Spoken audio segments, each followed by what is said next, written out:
Yo, what up, OGs? Welcome back to another episode of the OG Sessions podcast. I am your host, Nick Usher. This is episode 60 of the OG Sessions podcast going down right now. I am super pumped about this episode. This episode takes me a little bit back, man. I've known this guest for a long period of time. Haven't seen him in a minute, but we reconnected on social media, and I was like, we got to get you on the pod, my boy. So, everyone, please welcome my good friend, Ari Pinto. Yes, sir. I love that. Thanks for having me on. Yeah, I got the live crowd here for you. Yeah, Woo! man, you got to do it. How you feeling, bro? Good. I feel good. So, Ari Pinto, what would you say your full first name was? Aristide Pinto, Ari for short. Give me some background on that. So, my parents wanted a fun, creative name, and they were on honeymoon in Greece, and they were just like, Aristide, and I was like, I mean, it wasn't the first choice. It took some time, but my mom was just like, we're naming him this, I guess. That's so cool. It stuck, and since they planned to live in Europe, it made sense growing up in Italy. And whenever I'd run into people in Italy, they're like, what an important name. I'm like, fuck, this is going to be tough now because my name's Aristide. So I started going by Ari a while ago just because it's easier for people in the States. But yeah, it's Aristide. What is Aristide? Was it like a god or something, or a Greek? So it's from this philosopher named Aristides, and there's actually Aristide. He was a philosopher and a politician, and he ended up being very wealthy and giving his wealth away to the people, and then dying poor, pretty much. Oh, wow. I swear. Yeah. Kind of fun. I don't want to end up like him. That's for fucking sure. Yeah, fuck that. No, I'm just kidding. But that's a really cool name to kind of have. At least it's No. not like some, like evil villain or something. No, That's cool. And Ari's the god of war, Ares. So that's that too. So I guess. 50, Are you Italian or Greek? Yeah, I actually did a genealogy 2 months ago. Actually, sorry, not 2 weeks ago. 2 months ago for my birthday, and turns out I'm 47% Italian. So I'm actually like right under half. Oh, that's cool. Yeah, blood. Did you live in Italy for a period of time? I lived in Italy from 2001 to 2014. Right when I moved to the States was when I went to high school in Fletcher. Yeah.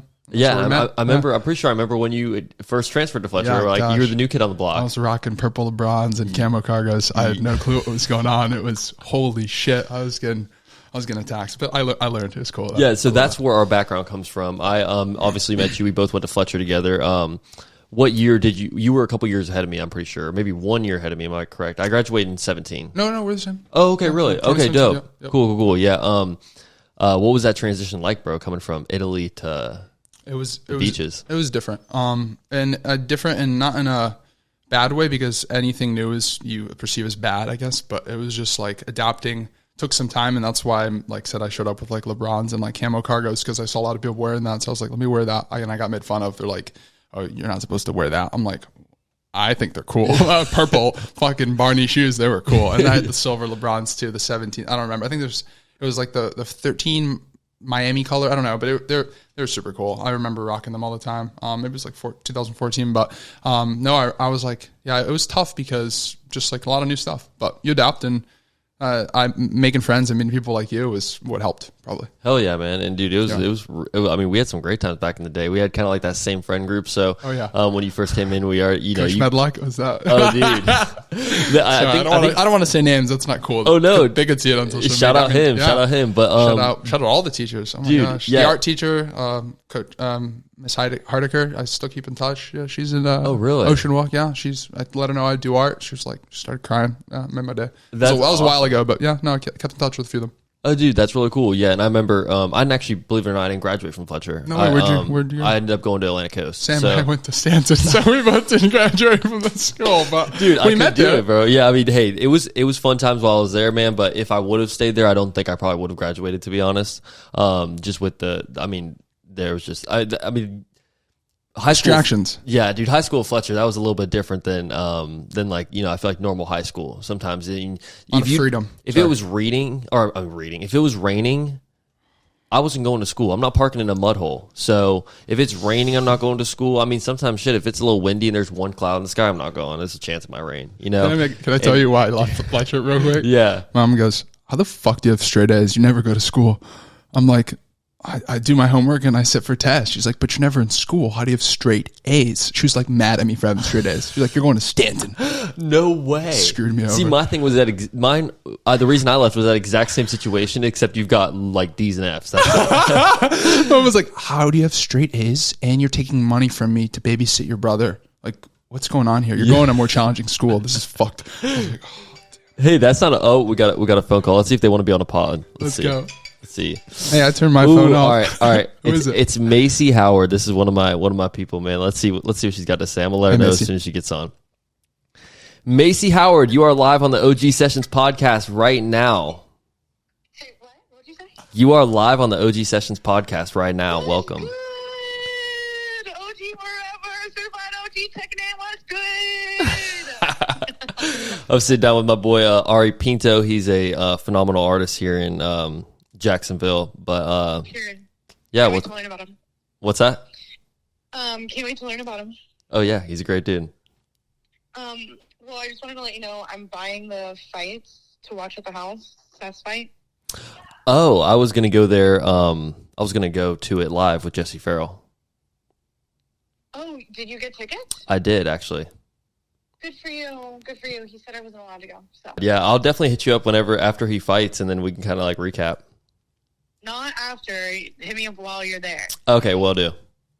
Okay. All right. Bye. Bye. What's that about? What's the fight? So, one of our really close friends, Seth Dupuy, he's no, I don't want to say UFC. I always say UFC whenever I'm trying to just say MMA. Yeah, I don't know why. I mean, because I've never even been to a UFC event, so I like watching the pay-per-views and shit. But anyway, our boy Seth, he's like, it's not minor league, but I guess it's like before UFC. Entry, yeah, he's like fighting in like one of those leagues, and there's one here in Jax this week. So I'm going there tonight. Yeah, I'm gonna go check it out, dude. If you want to go, bro, for sure. Feel freel to. If you're not doing anything tonight, man, feel free to pull up. Where's the venue? Like, I think it's Prime Osborne. Oh, no way. Yeah. I had no clue. Yeah. So I literally just heard about it a couple of days ago. Whenever he said that he was gonna be fighting it, and I was like, dude. Oh wait, no, I actually heard about this. Yeah, I remember. It's like Combat Night MMA or something. Yeah, they're coming back to town. I remember. Yep. Yeah, so I'm stoked, bro. That'll be a good fight. Are you into like any MMA or things like that? I'm into anything that's like extremely technical, but also just like, I mean, could be considered an art. So yeah, for sure, it's mixed martial arts. So yeah, absolutely, 100%, bro. The hat. And I feel like art we trust. Oh, I like that, bro. Yeah, and I also like the Hotel Palm shirt you got on. Oh, I know this is. Shout out Hotel Palms, shout out Hotel Palms. Absolutely, shout out Hotel Palms. You got some fresh paint on you. Were you painting this morning? I was painting this evening. Well, lunch. Yeah, right around. Okay, let's talk about. So you are an artist. Yeah. Let's you know what I mean, like let's get. I'm ready to dive deep into this, man. You said that. You are an artist. You are an artist. That is what you are here for. That is what we're talking about. You are a painter, to be specific. There's so many kinds of different artists, bro. I didn't realize when I said that you could have been a fucking music artist. You could have been a, obviously graphic designer, all these different types of things. But no, dude, you're a phenomenal painter, bro. Like, and I came across you without knowing it was you on Instagram. Yeah, I think so. When I first came across your page, this was probably like, it was only a few months ago. It wasn't anything like super far ago, but I saw your page, and your profile picture is like the dude sitting on the chair or whatever and falling. And I'll tell you where that's from later. Yeah, I do want to know the background behind that, because I think it's dope as fuck, And whenever I first came across your page, I'm like, dude, this art's pretty sweet, but I had no idea you were even like, from Jax or whatever it was. And then you had messaged me on Instagram like not that long after that. And I saw somebody, on your podcast, and I was like, wait, I know that guy. Yeah, exactly. And then I was like, wait, Ari? Yeah. I was like, what's going on right now? We got is this my brother right here? That's and then, so funny. Dude, like checking out your page, man, you've got like couple thousand followers. Like, dude, you're really pushing this shit, man. And I've been trying. I've been doing. Yeah. So let's start from the beginning. Take me back to square one of this. When did you get into painting and things like that? I was in LA, and I'm like looking down at this like plate, clean like white plate by a pool, and I'm like a pool boy, and I was like losing my mind serving these like rich, wealthy people in LA lunch. I thought I was going to like intern to be like a hospitality like major like manager. I was literally like cheap labor by the pool in LA, and I spent money to get out to LA, have this as an internship, and I literally wanted to walk out in front of a bus. Like, I kid you not, never in my life. This was like 2017. I was like, or 2018, just made it to college. It was my first internship, first summer. And I was like, I just want to walk out in front of a fucking bus.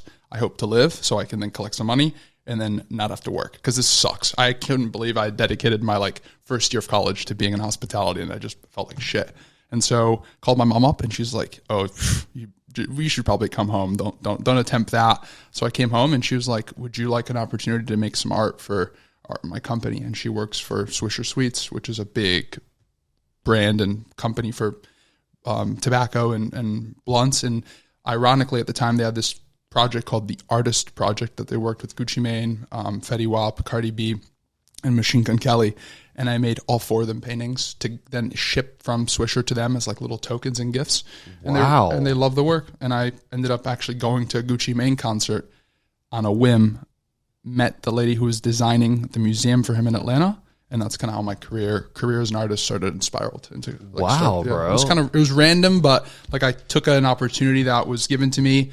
And I think it was mainly the confidence instilled by that opportunity that then, I mean, my roommate watched me paint for days and days and weeks in a row, like without eating sometimes. And he was like, he'd fall asleep. Oh, in winter, he'd fall asleep in the chair behind me. And in college, and I was like, I mean, that happened days on end. And I'd sell paintings. God. I remember the first painting I sold, the kid was jumping up and down. It was a Travis Scott. And he was like, "You got to keep doing more of these." And I was like, "This is a mediocre painting, but I will." And I did. And I think it's like a couple hundred paintings later. But I don't consider myself a great painter, believe it or not. I consider myself a decent painter. But I have like a lot to learn when it comes to painting. I'm really an artist who knows how to paint would look at me and be like, "He's a joke." Really? When it comes to technical painting, yeah. Wow. Yeah. And I'm so curious as to why you say that, because it's like, you know, do you think it's more so because you kind of, I feel like as an artist, no matter what kind of artist it is, even me having the podcast, I'm like more hypercritical on myself as opposed to, like, I'm sure there's some people that see my podcast and they, you know, may think that this is flawless, or I'm not going to say, you know, they think it's flawless, but they think that, you know, it's really good, you know, audio quality, certain things like that. But then I go back and listen and I critique certain things and I'm hypercritical. And like, I might think an episode is completely trash just because I said a lot, or because I, you know, did a lot of filler words or things like that. Postures like this the whole episode. I'm trying to like remember it. No, you good, bro. You good. But you know, for other people, they probably see the episode like that was the best episode I've ever seen, you know, because they're like not as critical or things like that. Do you think that's why you maybe think that, or do you think that like truly you're still in that beginner phase? Well, I hope I'm in the beginner phase, because then that means I have a lot of time left to paint more. Facts. But it's mainly because I wasn't actually classically trained. And so just knowing, I actually studied how to paint as an oil painter. I don't follow any of those rules. I use oil in my paintings, but that's what I mean by like, I'm not the best painter, is that I don't follow the rules of traditional painting. However, the end result typically resonates really well and is powerful. So as long as I'm following certain of the basics, like for instance, you can't put acrylic on top of oil, but you can put oil on top of acrylic. Just a chemical bonding thing. It won't stick to itself. I mean, being an artist is a lot about being a scientist too. And that's really where I pride myself in, being like very curious and like experimenting, like getting, you know, shit up my nails and cracks and like touching stuff that's like weird and maybe getting burned or playing with wax and just different mediums. So it's like, I like to paint because it's the easiest. But like if I have an idea and say it involves like glass, or it involves, for instance, the stuff I'm working with now is wood and color changing sculptures. It has like very little to do with actual painting, but I still like to say I'm a painter because it's easy to advertise. People can relate to that right away. Hell yeah. And I can show them a painting and they're like, "You did that?" And then I can actually show them stuff that I'm more interested in. Painting was like the tip of the iceberg for me in art, for sure. That's cool, bro. And so with some of these paintings, I can, like, from the ones that I've gathered, you're doing a lot of splatter paint. You're doing a lot of for sure. Movement. I like movement a lot. When you do a painting of, and don't take this the wrong way. Actually, you should take this as a compliment.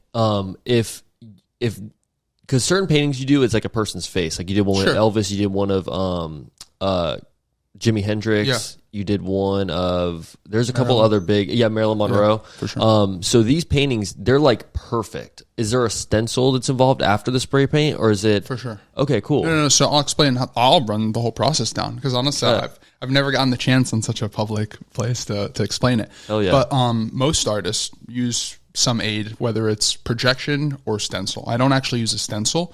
I use my own images that I photograph or get consent from other photographers. And what I'll do is, since I started my art in photography, that was my first exposure to art was photography. My grandfather was actually a very well-known sports photographer, like famous. He's had a lot of magazine covers. I mean, he's photographed 5 presidents. We're talking like holy shit, serious photographer. Like back when you were a photographer, you had to have like 6 cameras. That's the guy, that type of guy he was. So he exposed me to art. And that was my first exposure. So I use photos. That's why when you look at my photos, they're black, white, and gray, is because I actually take an image and I render it noir style, like black and white. And then I tweak the image to have no contrast and absolute total black point. So you can change it. So anyone could go make a painting of mine if they tried right now. If they take away the contrast and up the black point and play with the highlights and flash or the light, they'll then make a 3-layered image. And I started playing with that in college and trying to figure out what was the best way to layer up a person and put them on a canvas and translate it. Because just doing one layer black is kind of like flat. It doesn't look that great. Yeah. So I would do white and black, and then it was white, gray, and black. And then I found that, there's a certain type of paint combinations, and sometimes you do want to do less black because it looks too much and it doesn't look good, and you want to do more white. So balancing those elements is what I think is important. But there's no actual stencil. I will project onto the canvas, trace those shapes then, and then it's all by like hand. Oh, that's sweet. Yeah, so I will trace those shapes of black, white, and gray from the photo. And I've used the same projector for the last 6 years. It's so funny because I'm a creature of habit and I have to get a new one recently. So that's why I wanted to mention the projector. But there's a projector on those images. Not all the paintings I do use a projector, just ones where there's like eyes or nose, because you want those ratios to be perfect. If a lot of artists can do it with, you take a pencil and a piece of string and you just like do this and you like kind of look at it. It's just when it comes to being able to move efficiently and quickly, project. I mean, in like, they say that Da Vinci and back then they would use like projection in some form. They'd use mirrors and they'd project with mirrors onto walls. So it's been used for thousands of years. You can look this up. Yeah, it's a fact. Like that's a thing. And I mean that makes sense because I mean the reason I say that, like I asked that question specifically, is you can look at your paintings, you know exactly who it is. Sometimes when people will do like pencil drawings or things like that, you can tell that this was a complete, like a hand-drawn thing. It's like, their nose is poking up. Yeah, it's those little tiny details, subtle, very subtle. And it's like in the hair and certain things.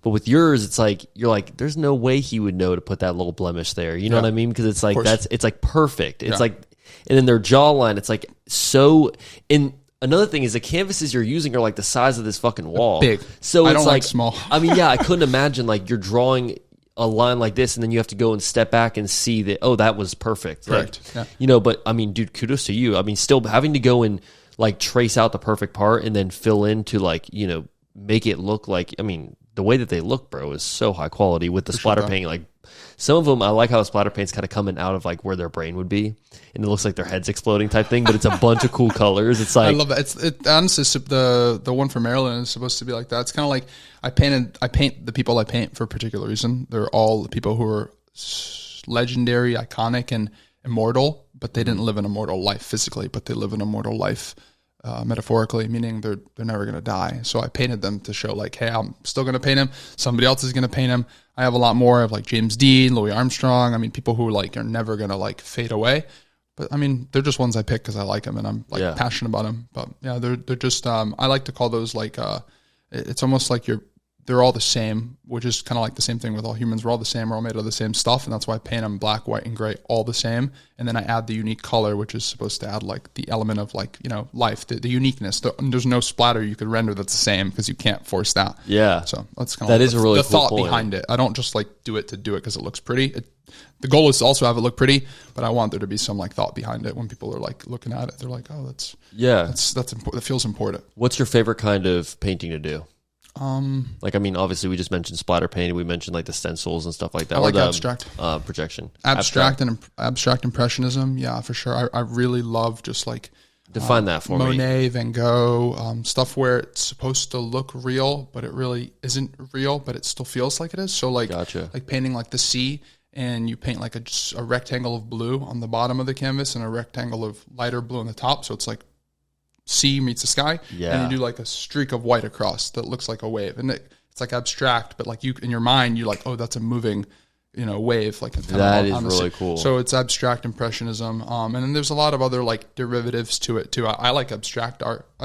My thing with art is like it's supposed to make you feel something. They're like, oh, what does it mean? I'm like, I mean, it kind of changes as you're making the painting too. So like people ask me like, how do you know what you're going to paint or what the final, I'm like, most of the times it's just like a living dream is the best way to describe it. Like you're there dreaming awake and you're like, oh, this kind of looks good or this kind of looks bad. And you sometimes, like you can wake up from a dream and then go back to it. A lot of times I've done that multiple times. I don't know if you've ever done that where you're dreaming and you're like, oh, let me go back to that dream. I kind of like it. That's kind of how I look at painting. It's like an abstract painting is like dreaming in real time. I like that. And you're converting that to a canvas. Yeah, 100%. That's my best. That's definitely, dude, I like that. That's a really good like point to make whenever, if you're looking at a certain painting, it's not necessarily about what that person's trying to convey to you. It's more so like, what do you take away from it? The feeling, yeah. How does that make you feel? I mean, you could ask somebody all day, like, if I were to ask you, hey, what are you painting here? What is this supposed to be? And with the faces and things like that, it's kind of, I feel like everyone's going to feel sometimes the same way about that. But when it's something like that, like what you're saying with the abstract waves and things like that, I mean, you might see it and think one thing, I might see it and see a totally different, have a totally different perspective on what that art is. I've always been a big fan of painting and stuff like that, but I think, me personally, I think I'm more of a fan of like I don't know any of the proper terms for this shit, but I do know. Explain it to me and I'll term it for you.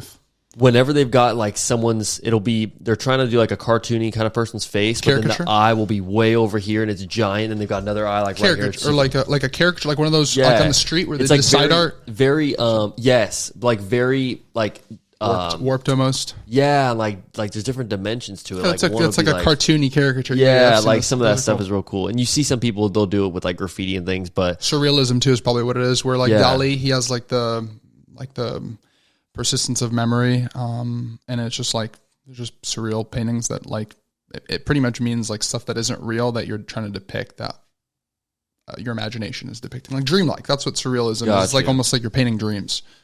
Yeah. There's a couple specific ones that I can think of. They were in I'm blanking now. What's the name of that where the Mona Lisa is? The Louvre. Yeah, so I went to the Louvre it was like 2017. Me and my best friend went to the Louvre, and it was, I mean, there were certain paintings in there that I can just picture in my head, and they were just like, I mean, they were so captivating, bro. It's like you can't walk away from some of these things. It's like when you're just there seeing them, it's like, dude, I could stare at this all fucking day.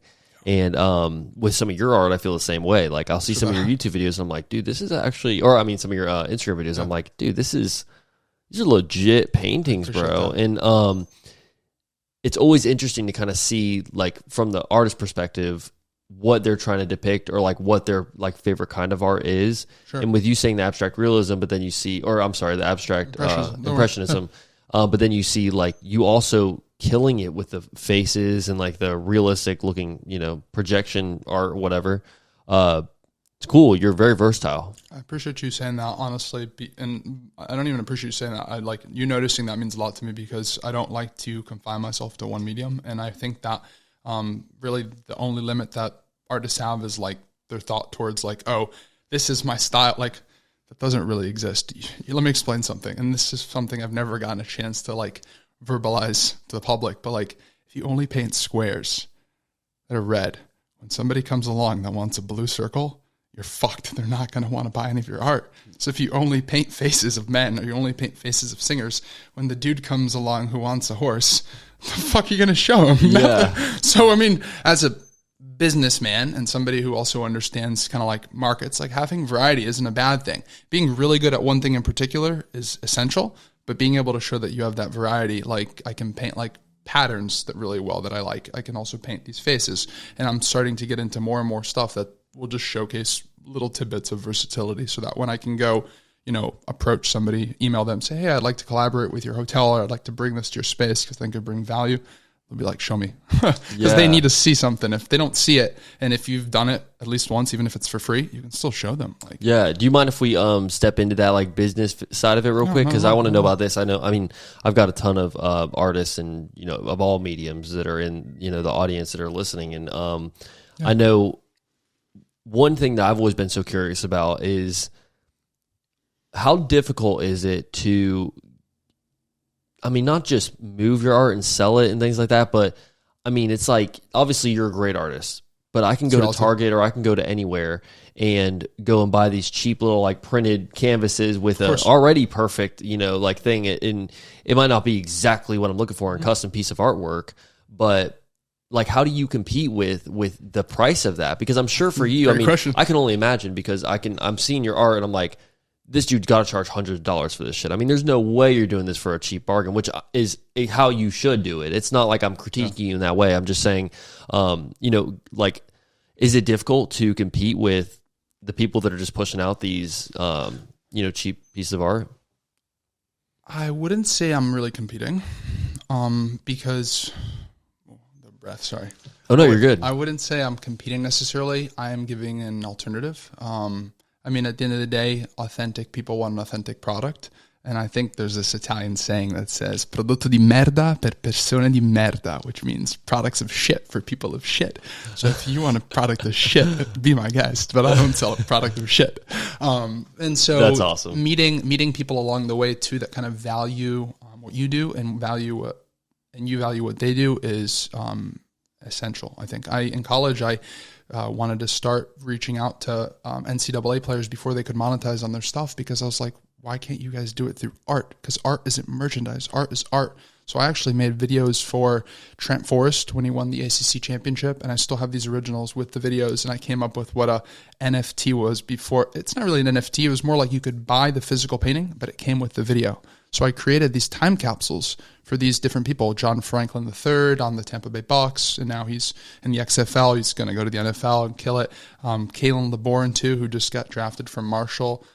He's going to the 49ers. I didn't get drafted, but he signed a deal with them. I would talk to all these people in college and be like, yo, we need to get you guys art and make paintings, and then you guys can make money off the paintings because you're selling art. You're not really selling merchandise. And so that was my strategy. And actually, I have all these videos on my Instagram with Trent, with JF3. I did one for a Ferrari collector and sold it for $10,000. So there's extreme value in being able to provide somebody an authentic piece of art that's unique and also curated to their story. And that's what I'd do. I'd make a little movie, a montage, and then I'd make a painting during that montage and kind of fuse it together. So I'd be painting, the movie would pan on the car, then the movie would go back to me, then the car would come to life. I'd color coat the car red when I'd paint it red in the actual painting. So this is back and forth, and I'd use kind of like that marketing to up the value of my creative story, you see, because there's no story behind those paintings in Target. That's cool. And so 100% bro. And so, I just was always like, there's more layers to just having a piece of art on your wall. There's the story that you tell people when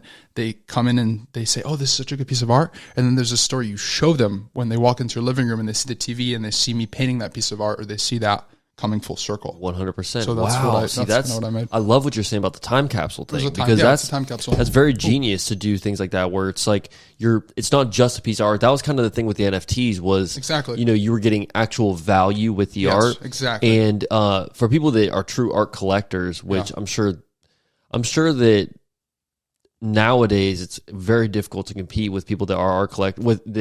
I'm sorry, let me rephrase this. It's probably very difficult to compete with all the different types of people that are creating certain types of art. Like now, because back in the day, obviously, let's be real, back in like the 80s and shit, you didn't have digital art. And you didn't have all these different other kinds of mediums, NFTs, like video art was, that's all very new too. And there's still things like that where there's so many more options for people to put things on their wall. Yeah. And you're kind of in the business of the old fashioned, like, not in a negative way, but it's art, or painting is such an ancient art that it's like, you see all these new mediums come in, all it does is make the competition more harder, I would imagine. Exactly. And honestly, when thinking about it and when I started painting, I was like, this isn't going to be an easy thing, but I got nothing but time. I was like, I want to pick something that's going to be a challenge, because, it'll feel really, really rewarding to crack that challenge. And I definitely haven't cracked it fully, but I think I'm on the right path. And I think that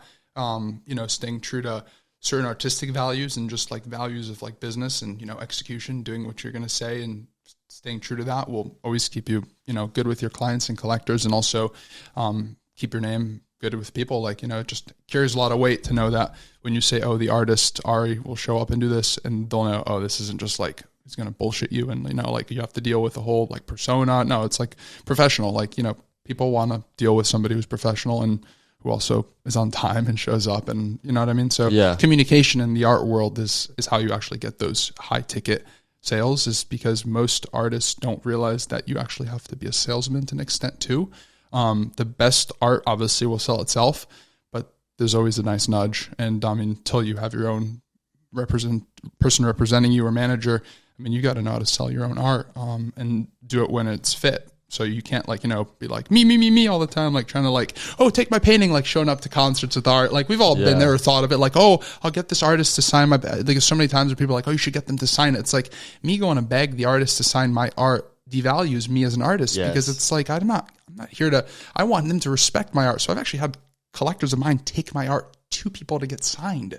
Wow. I have videos of it, like Gronkowski, like, hey, Tom, signing Tom's forehead. Tom Brady's that's awesome, forehead signed by Gronkowski. And then I have other, so it's happened a couple times, and I find it very rewarding, but it's not something I seek out, because I'm like, you know, I'm here to try and create my art. So it's like, that's almost like then turning into memorabilia when I get a signature on there. It's like, it's my signature on there because I'm the one creating the art. It's like sometimes I also, it's like a collaboration. Correct. Yeah, it's almost like a collaboration. And that's the funny thing is these paintings that I made with those art athletes, it was a collaboration, because I was saying, you guys are artists in your own right as athletes. I want you to sign this because we're working on this as a collaboration. It's a fusion. Obviously, when I made the painting for the car didn't sign the painting, so it's different. But when I'm working with a person and it's like a joint thing, that makes total sense. But if I'm like going up to him like, hey, sign the painting I made of you, that's just like, I've had that happen. I'm like, no, I'm not doing that. Like, that's funny. So people thought like that could up value of paintings. It really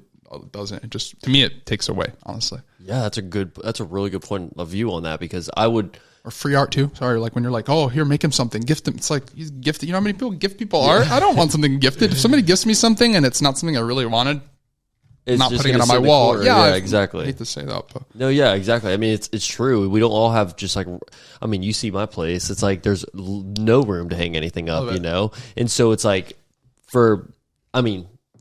it's just one of those things. I cherish the way that my walls look and the art that's on my walls. I'm sure you do the same. And so, even if it's not art, even if it's pictures, even if it's like, you know, posters, anything, if someone were to gift me some things for the OG Sessions podcast, I'd be like, fuck yeah, we'll hang it up somewhere and stuff. But if I was getting 1 million of them, if I was getting like 10 paintings a week, you know, or something, I'm like, okay. Like Barstool, like, you know, what are they going to do with all that stuff? Gift it away? Dude. Like, throw it away? I feel bad. Post Malone, bro, all these guys, you see these videos of them online where they're like, someone's coming up, they're like, I painted this picture, and I love that because it's usually great art. Yeah, I mean, it's all fun and games, but like in the end of the day, bro, it's like, is Post Malone going to put that on his fucking flight and take that bitch out? You know, I'm not to say he is or isn't, but I can probably take a good guess as to how many times he gets asked that question. But who would you say? Actually, let's switch it up. Client comes to you. Mm-hmm. They're willing to pay whatever the price is for you to paint this project, whatever. Is there any possible chance that you say no to doing that piece of art? Absolutely. I've done it. Okay. I was going to say, like, is it, I mean, feels like, great. Feels great. Actually, it doesn't feel great. I'll rephrase that. It feels good looking back, but in the moment, it's like the toughest thing. Yeah. Because you're just like, that could feed me, or that could do this for me, or that could do. But then you think to yourself, it'll do that instantly now for you, but then it will put you back where you could have been in the future for another 2 weeks, 3 weeks, 4 weeks. And it's like minor things. Sometimes it's like like somebody wants me to paint a pet and it's like they don't want to pay what I'm asking. And in your scenario, you're saying that money's no object.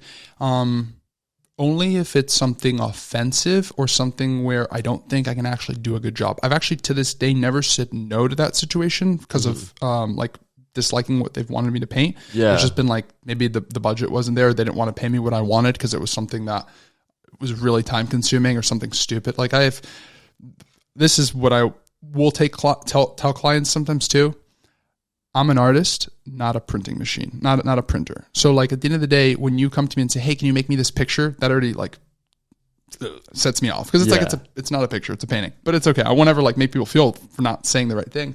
But yeah, that's funny when that happens. And I also think like there's never a scenario where it's like, I'm like, what's the word called? Like too good for the job either. It just like, I don't want to do bad work. Like you don't want to finish something or not finish something and be like, dang, because you're only as good as your last painting. I firmly believe that. Like, you can make bad paintings, but the purpose of making a bad painting is to know then how to not do that painting again. So the next one you make better be better, way better. And then like that's my itch is like, oh, if I make a bad painting or something I don't like, and it's happened but it hasn't been for a while, I like won't paint for like weeks. Like that seems like subject matter, or like the Jimi Hendrix took me like 3 months because I messed up on something and I didn't want to paint it. In fact, I almost threw it away.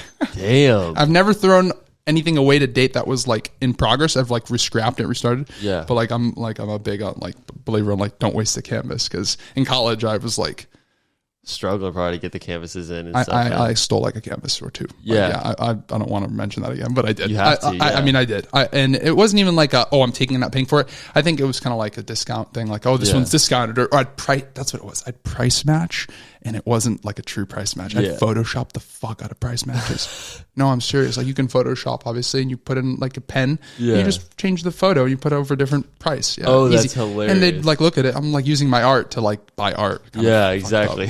But I don't like Hobby Lobby, so I do that at Hobby Lobby. Hey, dude, that's awesome, bro. And I feel like with what you're trying to do, I mean, art's so damn expensive, bro. Not for to buy from other people, but to create art. I mean, canvases alone, these big ass canvases you're buying, sometimes those canvases could be $100, bro. Like, and I just want to clarify, like, it's not cool to steal. I'm just saying, looking back, that's what I did, and it's like, to think about it, it's like, damn, I could have been caught, and then that would have cost me thousands. Well, you were just a young kid, bro. You were just trying to like just young enough to end up in jail, 19, but still, yeah. But I'm just saying, I'm just saying, like, I mean, we've all have things we're not proud of, but for sure. But I mean, it's part of the story, right? It's like 100%. Exactly. It takes a certain type of guy to just own up to, or not own up, but like admit, like, yeah, I used to fuck around and do stupid shit. But I mean, we've all done that. I haven't done that in 5 years, bro. With the brand, for every single canvas, bro. With the clothing brand, like, if I could find some supplies anywhere, if I could get for sure, dude, there was multiple times with the clothing brand where I would,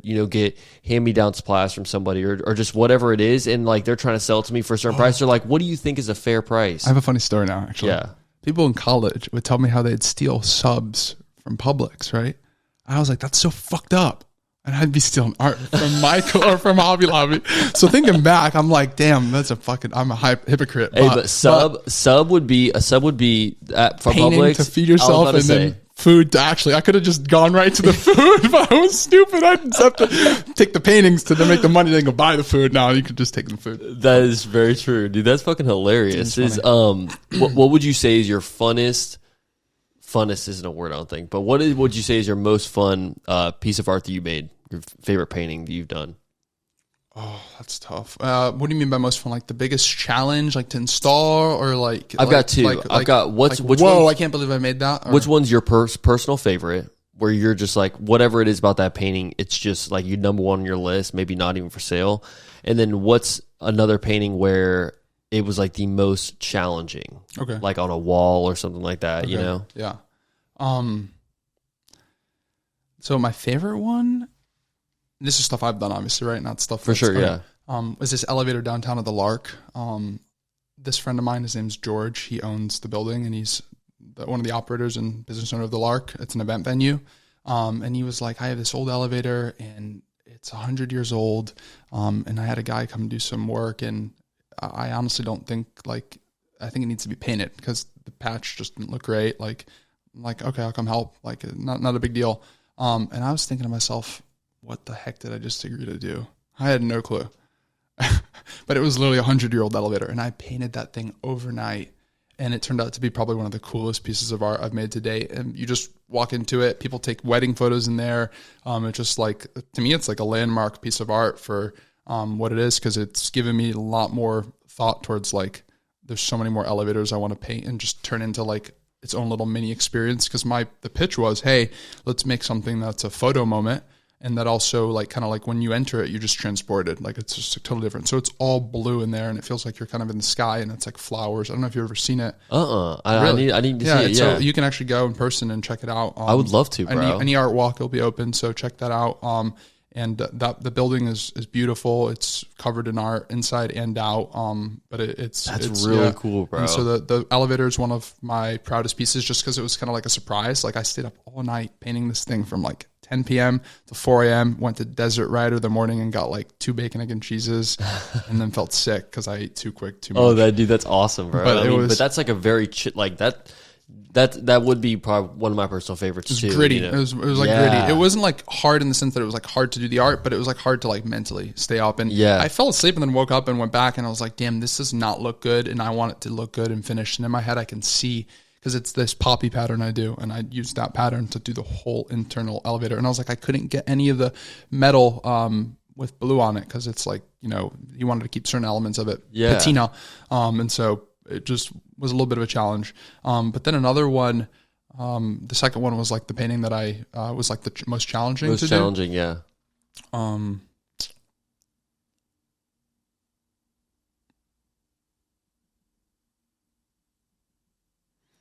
Probably this mural in front of 5 Points. Okay. In front of 904 Happy Hour's office. Reason being because it was just like psychologically challenging. I had actually gotten into an altercation with somebody, like a homeless guy, like just attacked me a year ago before starting this mural in the same spot. And so I had to paint facing this wall where behind I'd gotten attacked from the guy. And so I was doing this mural thinking the whole time, I had my sister helping me like, damn, if this guy comes out and shows it, I kid you fucking not, the guy who attacked me came around that corner and walked behind me and my sister and walked by and like kind of like eyed me. But the coincidence of who this guy was, he was my brother's AIDS first case. So like my brother is also special needs and had a caseworker who was helping him, like just like a guy who he hangs out with and sure, fun. yeah. And he had helped this guy too years prior. And he told me how he's like, you know, he has like schizophrenia or something. And when I tell you this guy attacked me, I mean like he snatched my phone out of my hand and like I had to grab the phone back and then he like lunged at me and I put him in a headlock. It was one of those situations where people, you're rolling on the floor in the square in 5 Points and you're like, no way. And I was traumatized for a little bit. And so painting that mural in the same spot, and now it's such a beautiful mural, no one knows that story except for now. So enjoy. But when you go to 5 Points and you're in that square, you see the mural of downtown pixelated because it was supposed to represent. There's no amount of money that could pay me to go back out there and paint after that, bro. I'd be like, fuck that. So I was determined to put that mural up because it was kind of like marking my territory. Yeah. Like fuck you for attacking me like that. Like just, he thought I'd filmed him. What I did is I was panning in the square, getting a video of the square, about to walk into the office there. Yeah. And he's like, come up to me. He's like, delete that. If not, I'm gonna have to kill you. I was like, what the fuck, bro? Smashed my phone. That's when I was like, whoa, I need that back. And then headlock, put him in a headlock, got on the floor, started rolling. Dude, and when I let him go, he got up and he charged me. Oh my gosh, it was crazy. My old boss was there too. It was like, he was like running in the streets. It was nuts. It was one of those things where you're like, cops, where are you? And you know why they didn't come? It took so long because I didn't tell them that he had a weapon. So when I called them the third time, I'm like, hey, he might have a knife. He actually was acting like he had a gun or knife. They showed up in 30 seconds. It was like out of a movie. They were like, and I'm like, and he was on the hood of the car, like just huffing and puffing. And I have a video of all this shit. Like I was, you know, I'm in the business of doing media and recording stuff. That is insane. Yeah.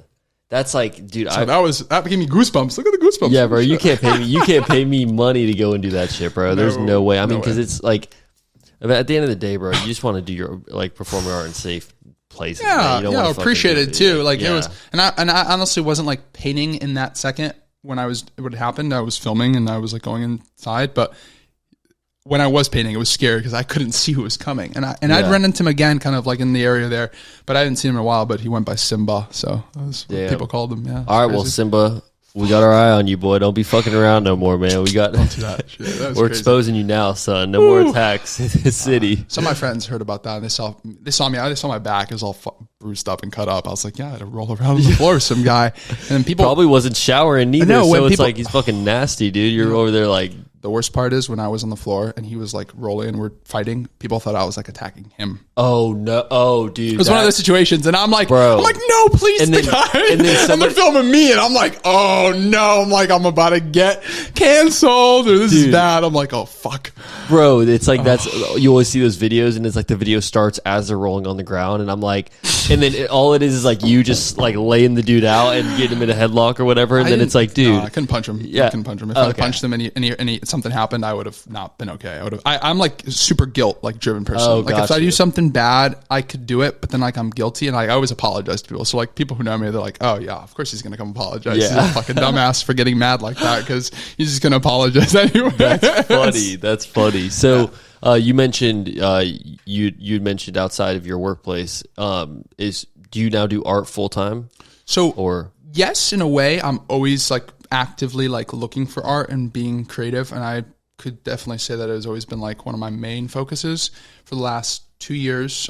It wasn't my only focus. I had another job that I was lucky enough to, I don't want to even say like find, I kind of created it in a way for myself. It was back right when COVID started, and I noticed this account on social media called 904 Happy Hour. And I was coming into town, and I just kept noticing it all the time. Yeah. All the time on social. And I was like, damn, this is really freaking cool. And I remember saying, I got to show him, the 904 Happy Hour, all the stuff that I'm finding that he might not know about. And I had a friend opening a restaurant, and I was like, let me introduce him to Nick, my friend opening up, Nick Presti, this kid who has a Canopy Road Cafe.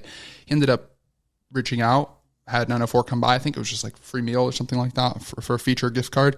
And it blew up. And Nick's like, all right, don't tell the guy, but it worked. Like I'm thousands more dollars on the weekend. Like the fuck, of course I'm gonna tell him, I'm getting hired. So I went and I was like, I can do this for other people. I've like probably 3 more, and I went to Engel and Volkers. There's other people, and I started doing kind of like networking. This kid named Dylan Blanco introduced me to Corey Hastings from Engel and Volker, and that was like the second deal I made. And so then I started noticing that there's a lot of money too coming in, and like I was like, I want to be part of this. So I was like, let's run it. And me being entrepreneurial and good with marketing and cameras, I was like, I kind of want to learn the world of advertising. So that's kind of what I did for the last 2 years, was kind of get into social media marketing and how can art be also applied and infiltrate, media and marketing, but at the same time, how can they kind of complement each other? And I think that's something that I'm still kind of like learning to figure out. But I mean, the experience, and I say experience because I'm no longer with 904, but it was like the best like learning experience. Yeah, for creator, the best thing ever. So I spent like the last 2 years working with all sorts of local and international businesses. And it's amazing, honestly. That's fucking dope, bro. It's cool. It was good for you, man. That's really cool. I love hearing that. It started from nothing. So, and I know you before you came in, we were talking about your studio. So you've got a full studio where you're. I had that before the 904. So like that's where I met 904 owner and kind of invited him. I was like, hey, come out, let's chat. And let's drop the info for this because I'm dying to go by and check this out. You know me, I've got the busiest schedule on any human on planet Earth, bro. But eventually one of these weekends I want to pull up and just I want to go up there for when I've got some time to actually check out everything you've got and really see like the collection. You know what I'm saying? Absolutely. It's in Atlantic Beach. So Atlantic Beach, did you want to drop the address? Is it like a public place or is it a private? It's like, not studio? that it's private, but it's I could drop the address. It's Mealy Street. Okay, it wouldn't mean much to people, but if people know where Dutton Island is and the pickleball courts, I know I have some friends. I'm sure they could hit you up. And we could make that happen. It's always open for somebody to stop by. I'm not there all the time. I don't live in the studio. I mean, I have definitely lived in the studio at times. But I love when people text me like, hey, I want to come check it out, because that's what art's for. If art's not being seen, it's being wasted. Dude, there's nothing Let's be real. Come on. If art's not being seen, it's being wasted. So yeah, no, 100%, bro. And I honestly feel like the best thing that any kind of artist can do, whether you're a music artist, whether you're a digital artist, whether you're a painter, whether you're even a podcaster or anything like that, get your own studio. Eventually, if you can afford it, I mean, obviously it's so expensive. You know it's so expensive. I know it's so expensive. But it's like, in the end of the day, bro, there's nothing like the mindset that you get whenever you walk into a space that's just made for your art. Yeah. And you're just like locked in. Like for me, immediately, like whenever I walk into here, bro, I'm like, I'm locked in. Like, let's fucking go. Initiated. Dude, literally, it's fucking like all gas, no brakes until I walk out of that fucking door. I just love it, bro. And I'm always like so locked in. And then, speak on that a little bit, bro. I find it interesting you say if you can afford it, because what I found is they're really, I mean, yeah, obviously if you're trying to get a $5,000 a month studio, you're not going to be able to afford that if you only make $1,000. But there really isn't much hindering any artist besides their own approach to it to getting a studio, if that makes sense. Because when I started my art, I didn't have a studio right off the bat. I was painting out of my house, but it really only took me a couple months to gain the confidence and then start asking people, like, because my first studio, I paid like $500 a month, or maybe Wow. maybe it was even less. No, it was like $250. Nothing. He gave me the space. It was like $250. It was I don't want to say a shithole, but it was it was a really nice thing that this guy was letting me use this next to his tattoo studio. So he gave me the space and was like, "This is sign like a little like a lease. Give me a little deposit." I did, and I made it in mine, and I made it nice. So it really isn't about having it's more about the mentality. And when I came to Jacksonville during COVID, I had never had a studio as small as I did. And I felt really, I don't want to say defeated, but I felt really motivated because I was like, I could touch the walls in my studio like this. Yeah. And I was like, holy shit. And that's where I made two of my best paintings, the Elvis in Maryland I made in that actual studio, the version I sold as a set I made in that studio. And you were probably able to produce more high quality art, or higher quality art, I should say, and which is obviously more expensive. And you're probably, I'm sure you started making more money once you got the studio, because it's like you have more opportunity. It's bigger space, 100%. And that's exactly what I felt once I got this studio, and we want to start doing video. And thank you, bro. And we started doing the YouTube videos and things like that. And I felt the instant boost of potential things that could happen with this podcast. And professionalism too makes you 100%. feel polished. It's just like, it's not that it's not a requirement to have a studio to be an amazing artist, but it instills and it also elevates you to be able to be more professional, for sure. 100%, bro. That's amen to that, man. And if anyone wants to go and check out my boy's studio, you know where to find him. Mealy Street. Yeah, you can definitely you'll find it if you end up on Mealy Street. You'll find it. You'll see it. Yeah, and it's colorful. How often, or let's say how many hours a week would you say you're spending on this craft?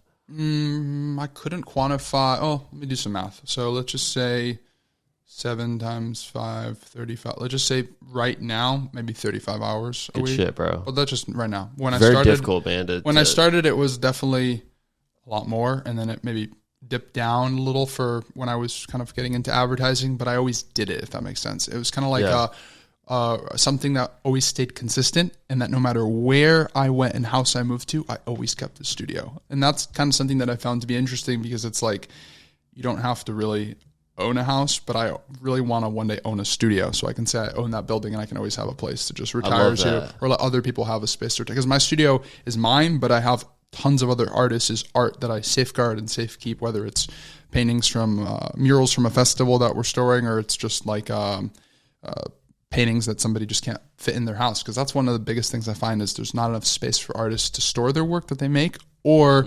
create big enough work. I have a friend, his name's Jordan Groff, one of the most talented oil painters and painters I know. And when I tell you he's going to be in museums or collections all over the world, I know, Jordan, you're going to be in collections all over the world. His art is that good. And so it's just like recognizing that and being able to say that, and then saying, hey, would you want to have a space in my studio? Shout out Jordan, bro. We should get him on the pod one day, man. I mean, shout out to him. Yeah, absolutely. And so it's just like being able to see the value in people's talents and say, hey, I have this space that might not be yours, but please make it like it is yours. I've done that with other people as well, not just Jordan, like AK. I mean, there's other artists that I know that are just friends of mine, and they're like, hey, can I store something there? And I'm like, absolutely. So if that's awesome, any artist wants to store some art, show up and I'll store your art. Fuck yeah, dude. That's awesome, bro. For free. Not because I want it, just because it's... Wow. Yeah, dude, that's fucking legendary. If there's extra spaces, it's worth doing. Yeah, you're a great dude, man. And it's also helped them get their art in front of more eyes and stuff. Just whoever walks through your when door. People come through to see my... It's like, who's this... Yeah. That's what I'm saying. If they don't like my art, they could always like somebody else's. There's always a potential sale to be made if they're looking for art. Last question I got before we get into win of the week. Yeah. And you don't got to answer this. However, I don't want to put you in any kind of spot. This might even go against, like the principles of speaking with artists. Yeah. But what's the most expensive piece of art you've ever sold? 10,000. Yeah, that Ferrari. Yeah. That was fucking sick, bro. It was. I mean, that's got to just be such a like.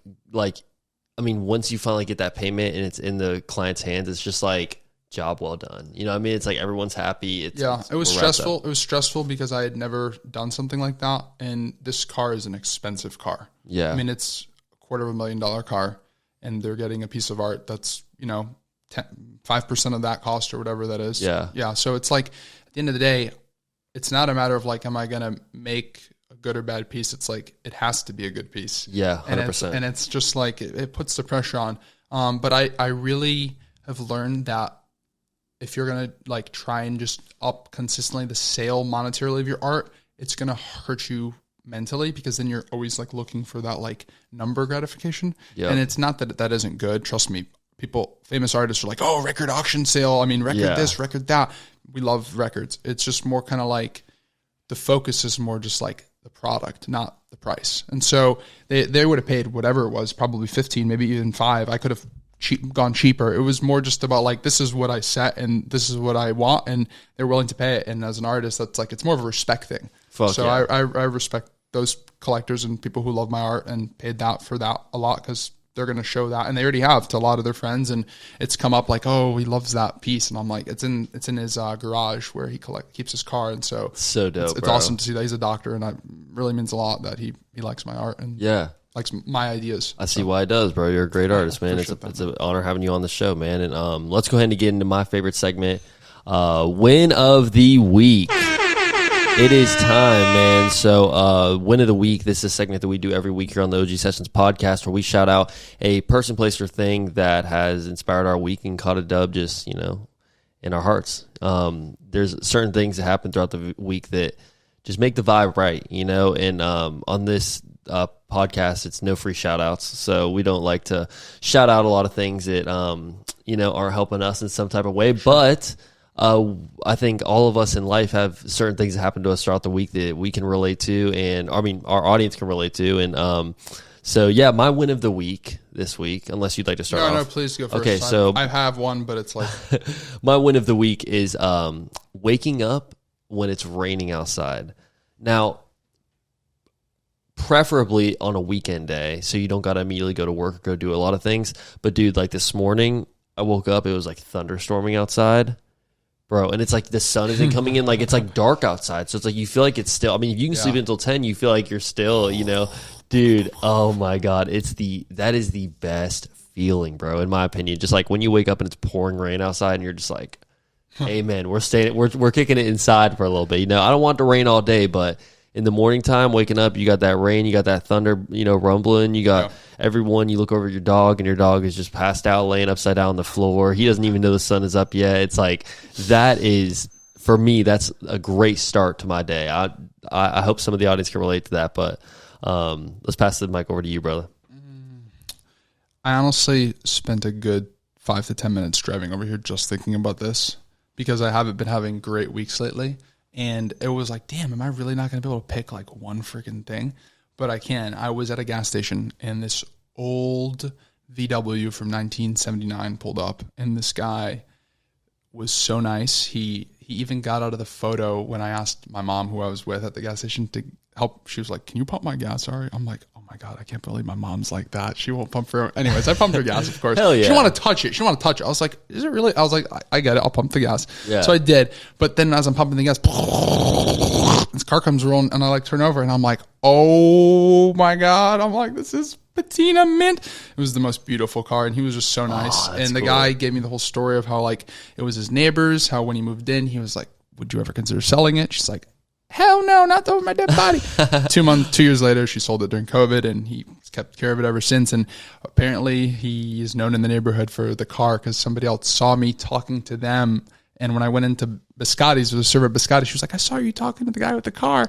He drove by then my mom's place later that night, and he saw me, and he like waved, and it was just nice, because the guy, it's like very neighborhood feeling. And I think that's that feeling of just like, you can talk to anyone and you can connect and have like a nice, pleasant moment. Y'all are on the same wavelength. Sure. Like vibes, and that's what you get a lot of times out of the beach, or you get that all over, but it's nice to have that happen, and you be able to like micro pinpoint that. No, that reminder, bro. You get that reminder that there's just like good people in the world. Like, dude, that's a good one. That's actually a really solid one, because it's like I was thinking about. It took me a while. That's actually happened to me before, where like you're at somewhere as simple as a gas station, and you're pissed off, having a terrible day, but then someone just like goes out of their way to do something nice for you, or they're like, they're like, oh hey man, you dropped your debit card, just some stupid shit like that. You're like, bro, low key, you're like, damn, I actually kind of love you, like, and you don't know, like, oh, you're always like, oh, there's right time, right place, like the universe. And I was thinking to myself, I'm going to be getting a 79 VW convertible, maybe blue, like one day too. Like that's going to be me one day. Like that dude, and that dude's kind of like living